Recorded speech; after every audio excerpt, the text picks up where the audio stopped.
Thank you very much, and thank you all for joining me on this webinar today for the Madinah Institute for Leadership and Entrepreneurship. I am really honored for the opportunity to speak with you today, and I appreciate the invitation from Mr. Ali Jaffrey to present this information to you. I'm hoping it will be really useful.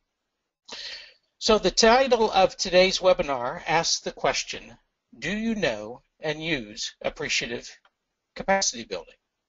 The presentation is focused on how to help people in groups, such as work teams, departments, and even whole organizations achieve high performance and success through an approach known as appreciative capacity building.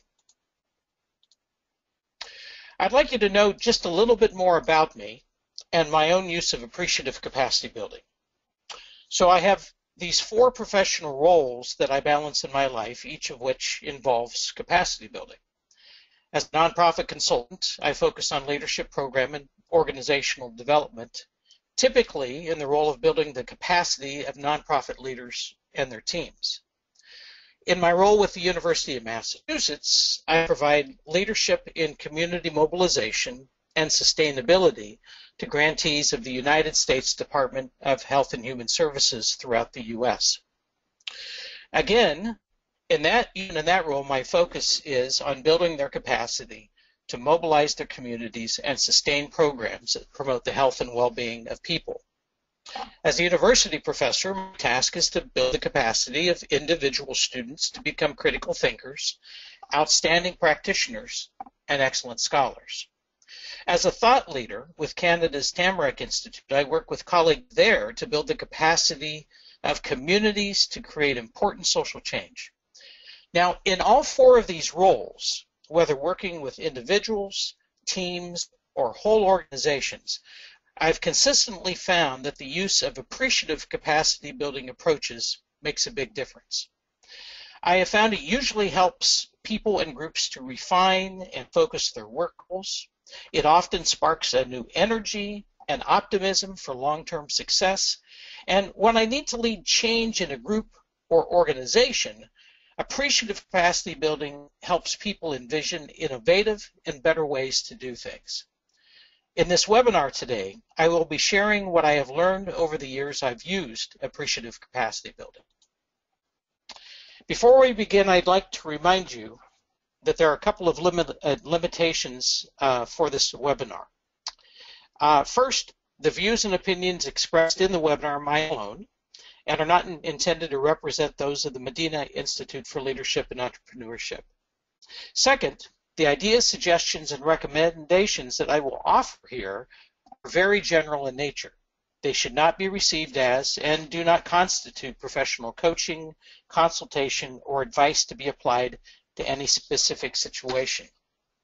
Each organization, individual, and situation is unique and needs to be treated as such. You are, of course, welcome to contact me for professional consultation for specific situations after the webinar. For now, though, let's consider the question, do you know and use appreciative capacity building? You have already heard the term capacity building, but appreciative capacity building may be new to you. Therefore, it is important to understand how they are the same and how they differ. To get clear on what they mean, let's take a moment to review the meaning of capacity building. To build capacity is to improve people and systems to increase the likelihood of their success. Capacity building can occur at the individual level or at the group level. At the individual level, it is about people and their individual skills.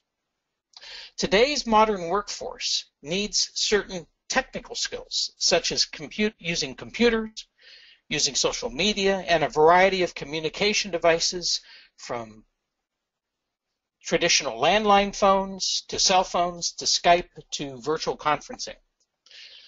Often the specific skills people need depends on their field. In the fields of project management and education, for example, many necessary skills tend to be those that involve working with other people, like planning, leading, managing, and teaching.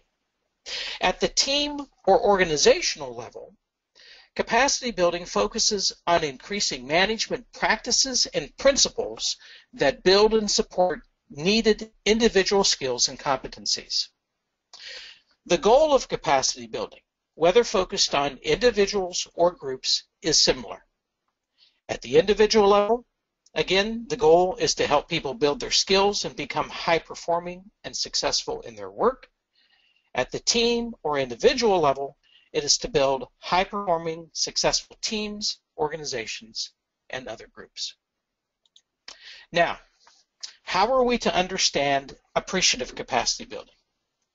First, we need to understand that it has the same goal of helping individuals and groups become high-performing and successful.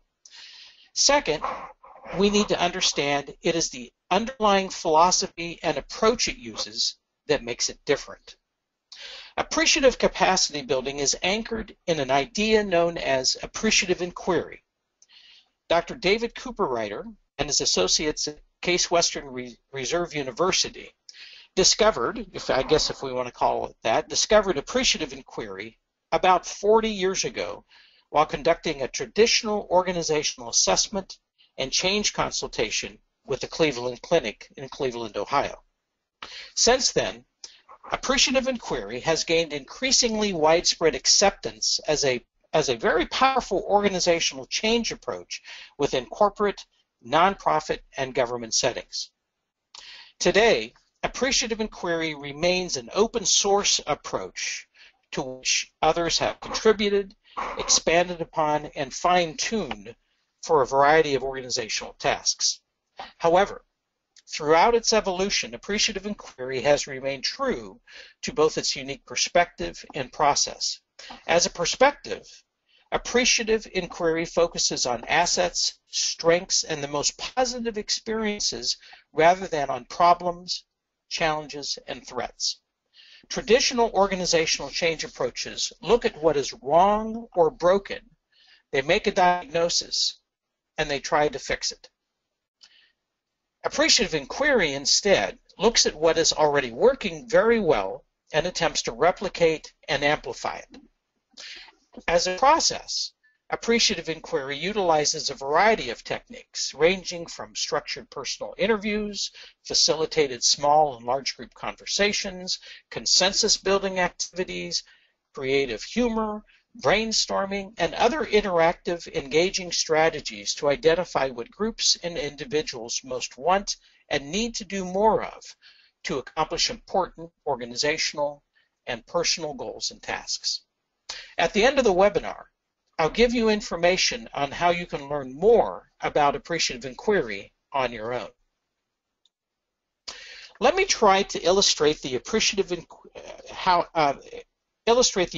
inquiry becomes appreciative capacity building with a question about how you like to experience personal capacity building. So, do you prefer to be tested, assessed, have your problems and deficits diagnosed and highlighted so that you can correct them? Or do you prefer to be given credit for what you already know and do well? Learn how to build on your success by doing more of what has worked, to learn some new practices to add to those you already have? Most of us tend to prefer the second approach. Why is that? Because the second approach assumes that we already have some capacity and skills, and it gives us credit for our past success. In this way, appreciative capacity building uses a strengths-based approach. This means it focuses on success rather than failure, what is working rather than what is broken in an individual or group. Now, to be clear, it does not ignore problems. It simply chooses to address them differently. One way it does this is to acknowledge that some problems can become debilitating to a person or group because they are so complex that they defy simple, or what we also might call expert solutions. In addition to appreciative approaches, in addition to that, appreciative approaches help people and groups avoid being drawn so deeply into complex but fixable problems that they can't find their way out. All right. I know this tends to go against much of what many of us have always been taught about building individual and group capacity.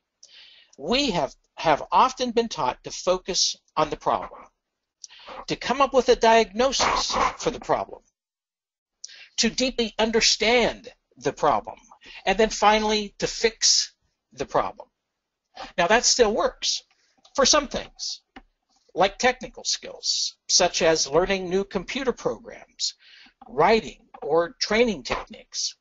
Yet, such a strong focus on the problem and fixing it is generally referred to as a deficit-based approach, especially when working with people, because it assumes a weakness needs to be addressed for the problem to finally go away. But when it comes to leading, teaching, or otherwise working with other people, we need another option. But why? Well, it is easy for us to get fascinated with solving problems and to get stuck on them. Look, who doesn't like a good problem? Let me illustrate this with a story about a lesson I learned a few years ago. I used to use something called a SWAT to help individuals and groups assess a variety of issues that they considered problems or strengths, or actually problems or challenges. You probably already know that SWAT is an acronym, as you see on the screen, for strengths, weaknesses, opportunities, and threats, which are perspectives or lenses through which an issue can be examined. The idea is that an individual or group would brainstorm and discuss the issue through each of these four lenses. Over time, I began to notice that it was much easier for individuals and groups to fill a flip chart page with weaknesses and threats rather than with strengths and opportunities. Sometimes, in fact, as the facilitator, I could barely stop groups from adding to the weaknesses and the threats, and I could hardly get them to identify any strengths and opportunities. They were stuck on their deficits, and that being stuck on their deficits had the effect of sucking the energy out of the room. Now, this story also illustrates another reason why we need more than the usual deficit-based approaches. Focusing on the problem does not always lead to actionable solutions. Now, of course, when you are training someone in a new skill, like using a particular software, you are dealing with a specific known challenge in which the solutions are also usually clearly known and knowable. You help the person discover the problem and then apply the known solution. Technical problems are very much like that. But when you are building capacity to do more adaptive work, such as forming a vision or goal, developing a plan, leading a group, or working well together on a team, the problems and solutions are not so clear. You can diagnose problems, and you can maybe even offer some fixes, but then what? Usually, by fixing the issue, you merely come back to where you were before you knew what the problem was, but you are usually not any further ahead. And by the way, what if you can't actually fix the problem? Sometimes the solution lies beyond your control. What do you do then? When I used the SWAT, I found that paralysis could easily set in as people and groups realized fixes for many of the weaknesses and threats they named in the process were either not within their reach, or the solutions that they could come up with were not enough. They just couldn't do much about them. So if the SWAT wasn't working very well, what did I do? I adopted an appreciative approach that often uses one of two acronyms, either SOAR, S-O-A-R, as you see on the screen, or SOART, S-O-A-R-T. The SOAR also asks individuals and groups to assess the issue through four lenses. Like the SWAT, it examines strengths and opportunities, but it replaces the other two lenses with aspirations and results. The SORT with a T adds threats, but in this case, it is focused on identifying the barriers within the individual or group that are holding them back from acting on the opportunities and aspirations they've identified. When I use this appreciative capacity building tool, it changes the energy and quickly generates ideas for how to move forward toward positive action. This example of the SOAR or SORT is just one that illustrates how appreciative capacity building is a different approach. So, how do you use the approach in your work? Let me give you 3 recommendations for becoming an appreciative capacity builder. First, change your view. Instead of automatically looking for what's broken and going wrong in a situation, look for what is working and going right. I know. Our professional training and culture often teaches us to look for what is going wrong and to make a quick diagnosis so the problem can be quickly solved. In some simple technical areas, this makes sense and works. In more complex problems, such as those found in management relationships and team performance, you need to see more than the problems. You need to see what is working well. Even in the midst of overall failure, there is something that works well. Look for it. For example, even teams that are not hitting their goals may still be highly effective in communication. And communication, then, is a strength for this group. In the case of an individual, maybe you have a staff member who has difficulty getting along with others, but is incredibly passionate about the work. Their passion is their strength. Once you have found these strengths, help the individual or the group leverage it for greater success. Second, dialogue instead of diagnose. Dialogue is how you discover the strengths. You ask questions and you listen.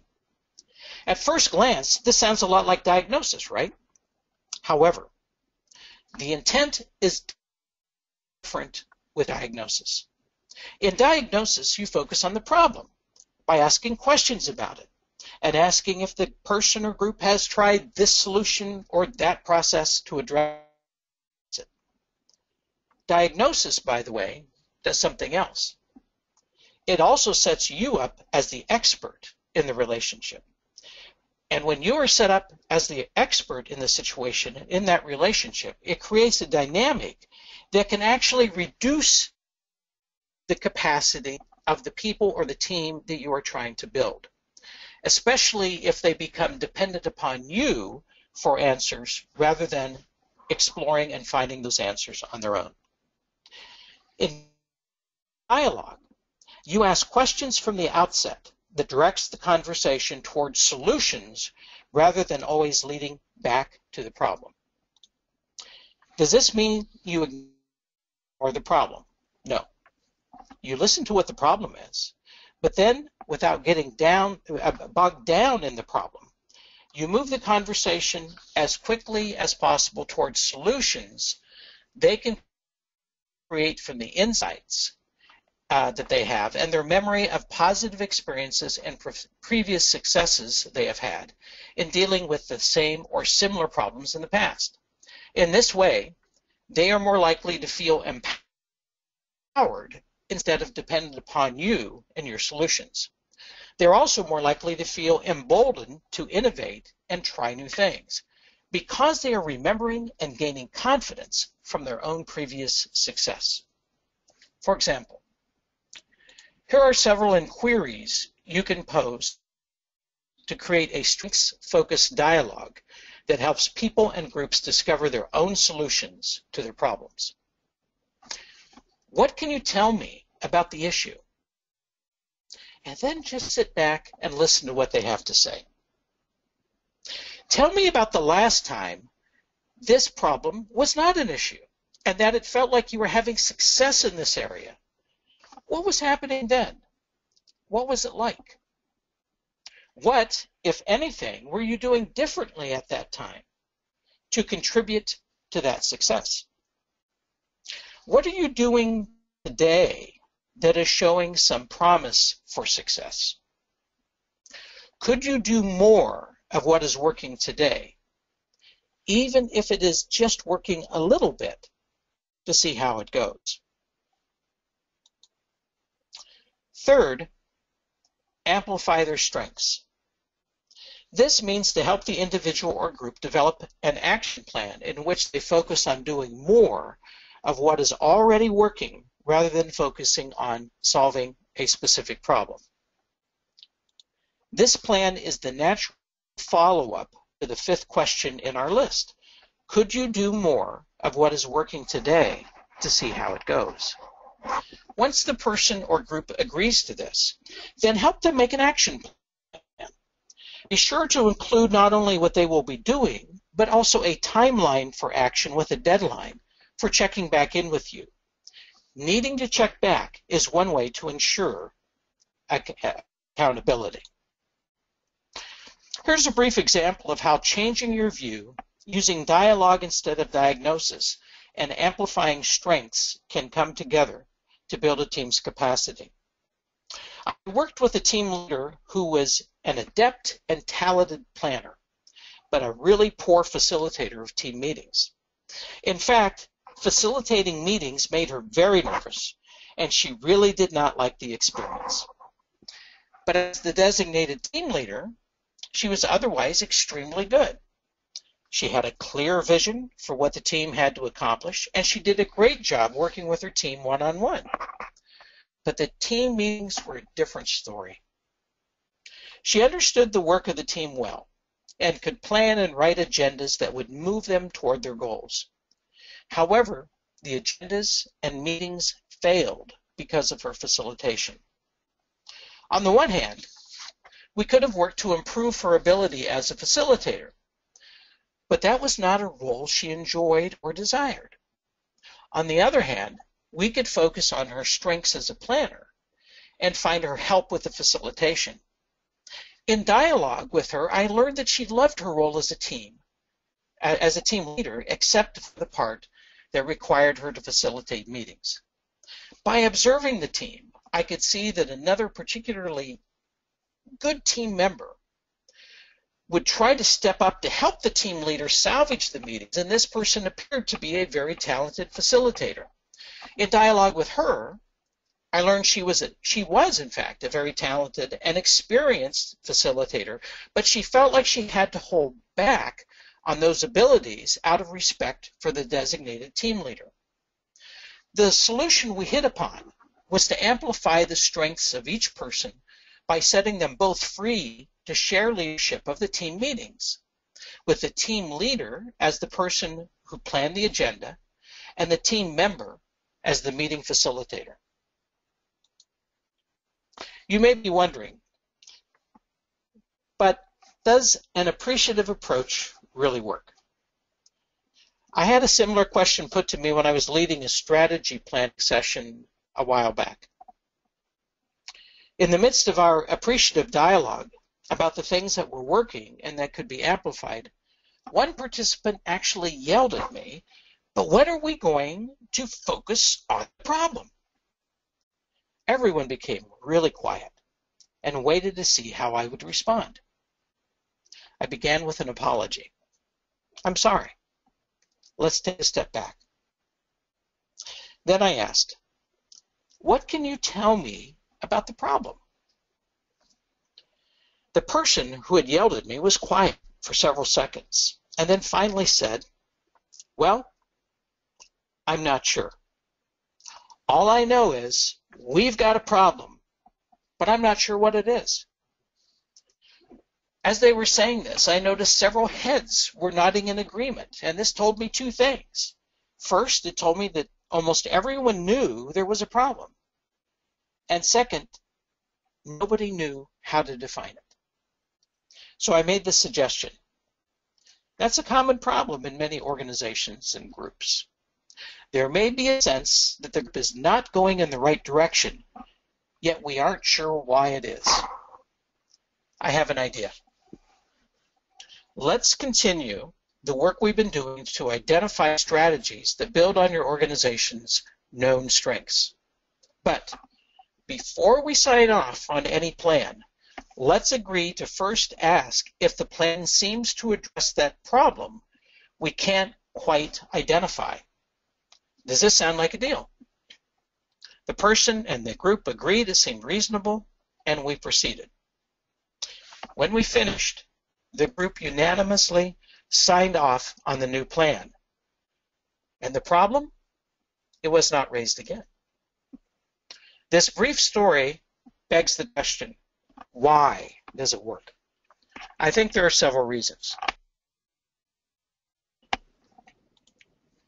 First, an appreciative approach helps people see and use workarounds to some problems they just cannot solve. Realistically, there are problems that cannot be fixed because people and groups do not have the resources, position, or power to fix them. Yet, focusing on them, nearly to the point of obsession, saps energy and time from those things they can do. Sometimes, all they can really do is focus on doing what they already do well, and let that be the workaround that leads them to success. Second, an appreciative approach refocuses attention away from problems that really are just annoyances, but not really problems. Problems that are actually only annoyances attract attention because they are so irritating.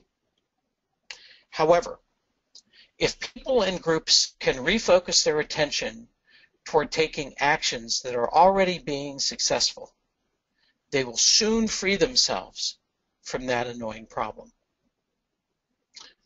Third, an appreciative approach unleashes creativity that is needed to fix problems. Some problems can be so overwhelming that people and groups cannot focus on anything else. When this happens, a kind of tunnel vision settles in, and the person or group cannot see anything other than the problem, and all creativity stops. By using an appreciative focus, we can move people and groups to do things that will make them feel and be successful again. Once they are experiencing success again, even a little, it begins to break the grip of the problem and release the creativity that will help them find solutions to it. A few years ago, I was invited to work with a group in Fairfax, Virginia, that was what we call a giving circle. It was a group of individuals, in this case a group of women, who came together to pool their resources and to invite others to share their resources as well, to in turn make grants to not-for-profit organizations within the Northern Virginia area. And the group had been operating for several years. And the leaders of the group, the ones who had founded it, in fact, were coming to a point of transition where they felt like they needed to relinquish some of the work and some of the control, but they weren't exactly sure how to go about doing that. And in fact, the consternation they were feeling about the need for change really was making the group very, very stuck. And one of the people had that was part of that leadership circle had met me through an event that I facilitated that was based on appreciative inquiry. And she took the idea to the group, and I'll never forget the first meeting I had with them, in which they were highly skeptical. They were all people that had worked in organizations and in corporations for a good portion of their life, and they were familiar with very traditional capacity building and organizational change processes, and they were very skeptical of the process, especially as I laid it out to them, and we talked about working in small groups and moving to large groups, and as we re-strategized for the future. And yet they decided they would give it a try. And so the day came in which we facilitated a process by which we were building the capacity of the whole group to create a new strategic vision for the organization that would accommodate the transition in leadership. And it was a wild day. We had probably 60 people present, and we were all in this one house. And I had them separated into small groups, and they were doing individual interviews, and they were having large group discussions. And it seemed like organized chaos throughout the day. But at the end of the day, we had mapped out a very clear strategic vision for the group in a way that was very, very appreciative. And what changed for the group that was really significant was that it became energized and re-energized again for many of the leaders that had been with it for a while, and they began to look towards the future in a very, very different way. About 3 years later, actually, they enjoyed it so much and it was so beneficial to them, they said, come back and do this again. So I went back and I did it one more time. And since that very first experience, it's been a lot of fun to watch the expansion and the growth of this giving circle, because the energy that they were infused with at that time not only kind of transferred the sense of participation and ownership and appreciation to all of the members in the group, but it re-energized and re-enlivened the vision of the original founders of the group. And today, they have more members than they've ever had. They are giving away more money each year to nonprofit organizations than they've ever given in the past. And it's very exciting to see where this group is going. And so that I hope that story in a way illustrates to a certain degree these three ideas of how it is or why it is that appreciative capacity building can work. This group needed to work around a problem that they were stuck with. They had so focused on it that the problem became larger than life, and then some little things that weren't really problems, they were just annoyances, they felt like problems to them. And then through the appreciative capacity building approach I used with them, it unleashed a creativity to find real fixes to the real problems that they would carry forward for years to come. So, to sum all this up, capacity building helps people in groups get the skills they need to be high-performing and successful. But appreciative capacity building is a strengths-based approach, and it builds upon and amplifies actions that a person or group is already finding to be successful. Appreciative capacity building, at the most basic level, requires us to change our view from looking at what is going wrong to seeing what is going right, engaging in dialogue rather than in diagnosis, and amplifying strengths by helping people and groups make action plans for doing what is already working for them.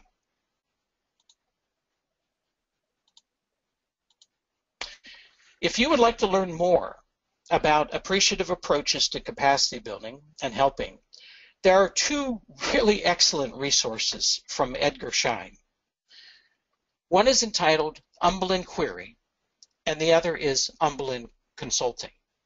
In Humble Inquiry, what he does is he lays out the process of dialogue in a very appreciative way and shows you how that can be a very powerful way of engaging people and building their capacity.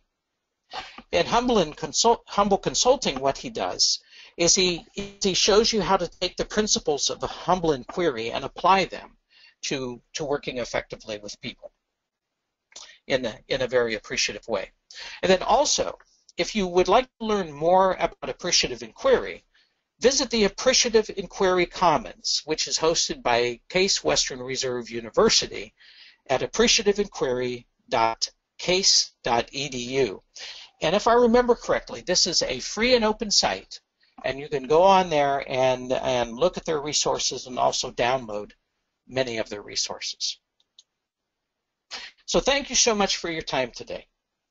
You are welcome to contact me at the conclusion of the webinar with your comments or questions, but we're also now going to open up the webinar at this time for you to share your comments and questions now. So I'm going to turn this back over to Mr. Joffrey. Well, thank you very much, Dr. Klaus. Folks, we are now open for question and answer. So if you have any questions, you could either put it in the question box or you could raise your hand. There's a hand icon available on the console, so you can click on it and you will be able to speak directly to the professor. So let me go straight to the question box. There are a couple of questions already posted. The first one, early in the webinar, you referred to traditional capacity building and appreciative capacity building. A significant difference between the two seems to be in the basic approach. Is that right? Traditional is more focused on what is not working, but appreciative tries to focus on what is already working well. Yes, absolutely. And thank you for that question. So appreciative capacity building is going to feel very different to the person that you're trying to assist. So if you are looking for problems with their performance, they can feel defensive, and they may respond in ways that are less open and more protected because they fear for their position. In a work environment where people tend to be more focused on finding and solving problems, they can become so focused on this that they fail to identify and build upon the things that are already going well or the things that they are doing well. So in this way, a problem orientation tends to suck energy out of the person or the team. But an appreciative orientation tends to be much more empowering. As team members and whole teams begin to focus on things they do successfully, the problem areas seem to be less problematic. They can simply, sometimes in fact, they can simply just go away, or the success the person or the team is feeling can make them more creative and more empowered, and they can begin to more effectively address the problem area. So yes, the basic difference between more traditional approaches to capacity building and appreciative capacity building approaches is in this whole orientation and their basic approach of looking at problems versus looking at successes and opportunities to expand upon those. Thank you very much. We have another one from Mr. Paul Gracely. The question is, organizational leaders exercise different leadership styles based on the organizational environment and their own personality. What type of leadership style works the best in implementing appreciative capacity building? Well, thank you for that question. I think that you can integrate aspects of appreciative capacity building into virtually any type of leadership style. Obviously, if you are following what we consider what is called the great man theory of leadership, in which a single individual is supposed to have all of the answers and all the power and all of the ability, it's really tough for that person to reach out to others and to acknowledge what they're doing and the successes that they're having, because many times with the great man also goes a great ego. But in many other approaches to leadership, you can very easily integrate an appreciative approach. One of the ones that obviously comes to mind for many people is transformational leadership, is, when you look at the 5 components of that, are really all about trying to inspire and to bring out the best in the people that you work with. And effectively, that's what appreciative capacity building is trying to do, is trying to give you a more discrete tool for actually doing some of that. So it's not unusual that you see transformational leadership paired with more appreciative approaches. It is also true that you're going to see shared leadership, collaborative leadership, collective leadership, inclusive leadership kinds of approaches also using more appreciative approaches, because they are tapping the energy and the resources and the abilities of others around them.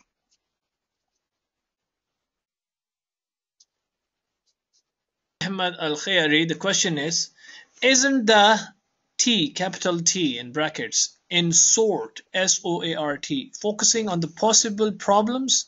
Does it really fit there?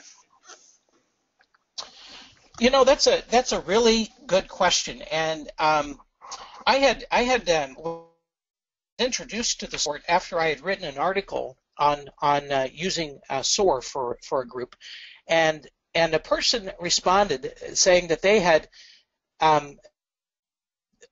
similarly, they didn't like the SWAT, they had moved to the SOAR, but they also found that it was really helpful that once you had completed the SOAR, that you asked the question, what is it within us that may get in the way of us actually bringing about or bringing to life these ideas that we've identified in the SOAR? And I found it to be a very intriguing idea, and I have used it a couple of times since then, and I have found that it's a very valid kind of approach, because we're not looking at I think your point is a really good one, that we have to be very gentle about how we work with that, because all of a sudden you can be down the road looking at all kinds of problems. But the kinds of threat that we're wanting to stay focused on here is, what is the problem within, or what is the threat that I as an individual pose to my own success? Or what is the threat that we as a team or as an organization pose to our being able to actualize these things? I think it's a little bit different, but you know, you raise a very good point that we need to be aware of, that if we're not careful about how we treat and work with that T, we could end up just simply chasing problems again. There is a particular group of folks that I have found that the SOAR works the best with, frankly. And those are people that I work in the nonprofit sector, that work in healthcare, public health, and social work. And I think it's because in all of their training as helping professionals, they are taught to really seek out problems and to fix problems. And we all appreciate the fact that they do that work so very, very well. However, they can also become really fixated on the problems. And that's a particular group of folks that I am very careful that I use the SOAR and not the SORT with, because it can get difficult keeping them focused on those very internal threats that they pose to their own success, as opposed to them identifying a whole array of problems. So I guess I've been thinking a little bit aloud as I'm responding to your question, but I appreciate the question, because it's causing me to think a little bit further about that. I think we do have to be careful with the T, but we can know that the SORT is there as yet another appreciative approach if we use it with great care. Thank you very much. Another supplementary question: should we consider threats as risk management exercise? Should we consider threats as risk management exercises?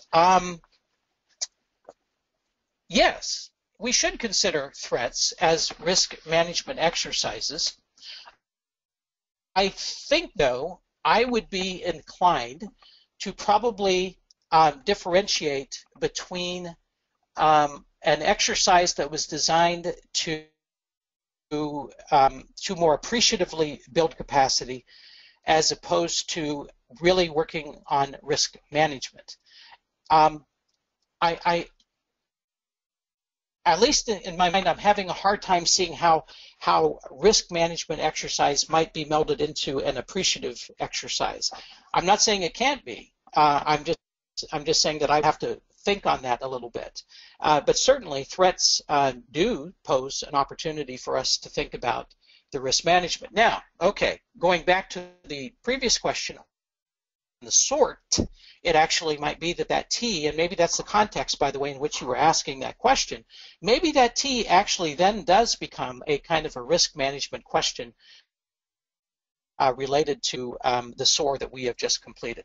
So Mr. Jaffrey, these last two questions I'm finding very fascinating because this is actually how I learn and how I grow is in dialogue with other folks, and I'm really appreciating those two questions because they're challenging me to look at an aspect of that T in the SOAR that I had not given enough attention to. So I really appreciate that. Thank you to the two of you for raising those questions.